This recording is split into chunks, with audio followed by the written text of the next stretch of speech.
So our last video for chapter 17 and unit 8 is all about titration curves, the graphs, and what they look like. These are very common multiple choice questions where they show you a graph and they ask you some information about it.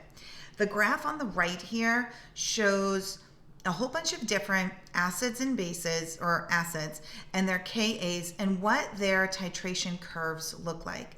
And we've looked at this before, that a strong acid has the pH at the equivalence point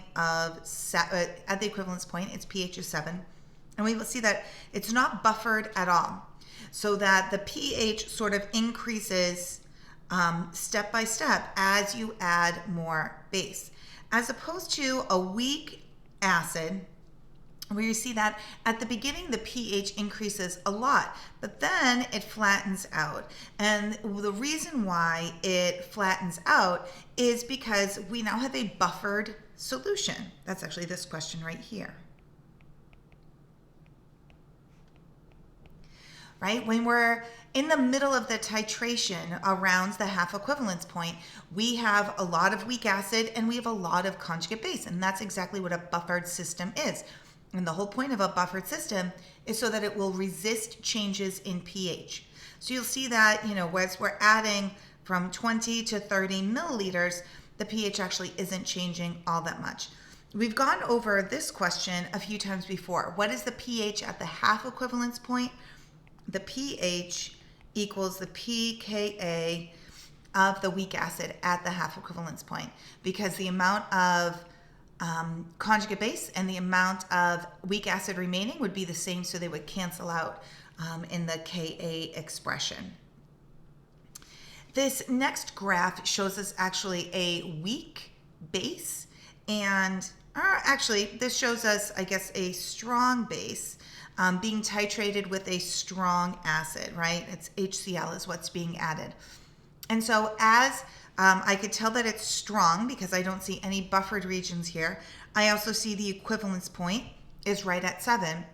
And you can see in this case, it really wouldn't matter if you chose phenolphthalein as the indicator or methyl red as the indicator, because the difference between being here and being here is maybe 1 drop of added HCl, 1 or 2 drops. It's not even a full milliliter. So therefore, either one of those indicators would work, would tell you when you have gone just past the equivalence point. And that's important to remember, because that's not true in weak acid systems. You need to be careful about what indicator you use. The indicator that you should choose is one where the pKa of the indicator is right around what you would expect the pH at the equivalence point is. So you'll need to know, are you titrating a weak acid with a strong base or a weak base with a strong acid, right? A weak acid with a strong base, we said the pH at the equivalence point is a little bit basic because all you have is conjugate base in the system. So I would want an indicator with a pKa that's a little bit basic, above 7. And you can see phenolphthalein is a great choice for that. It has a pKa of 9.4. Methyl red would not be a good choice for that indicator. It has a pH of 4. Would not be a good choice for an indicator of that type of titration. It has a pKa of about 4.95. Therefore, that's when it will change color. And unfortunately, if we have a weak acid, it's not going to reach that equivalence point till it gets to 8 or 9, right? A little bit basic. So you could see this guy would not be an effective indicator. These are 2 examples of weak base, right? If I started out with a weak base, I would expect the pH at the equivalence point to be a little bit acidic, because all I would have is conjugate acid. So I would want to use methyl red in this case, because I know methyl red's pKa was 4.95, so therefore it will be a good indicator for a system where the equivalence point is a little bit acidic. And you can see phenolphthalein would change color well before the equivalence point. So this is the moral of the story, and this is really the summary of that entire page of notes, is you should choose an indicator with a pKa similar to the pH at the equivalence point of your titration. And so you need to know that if you have a weak acid, strong base, right? Weak acid, strong base, the equivalence point is going to be greater than 7. And if you have a weak base being titrated with a strong acid, the equivalence point is going to be less than 7. And this picture right here shows you a great range of indicators and what their pKa's, they say pKin, like pK of the indicator is. You do not need to memorize any of these at all. But if you were given a table like this and asked to tell what would be a good indicator to use, you should be able to figure that out.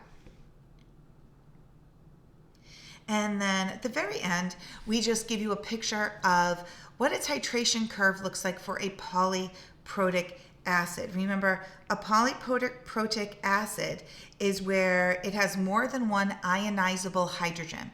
So it will lose two or three hydrogen, and it loses the first one, then it loses the second one, then it loses the third one, and every time it loses another hydrogen, it gets harder and harder. The Ka gets less and less. And if we see here that at the beginning of this titration, we have H3PO3, I should say, is the indicator. Excuse me. H3PO3 is the acid that's being titrated here. And every time that we see an equivalence point, and we're going to know it's an equivalence point because we're going to see the graph go straight up and down. That means that we have removed one hydrogen.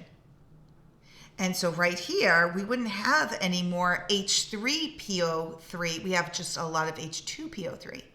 And then here is where we have finally removed all of the second hydrogen. So all we have left is HPO3, 2 minus. So if you see a titration curve with, it looks like staircase, that means that you had a polyprotic acid.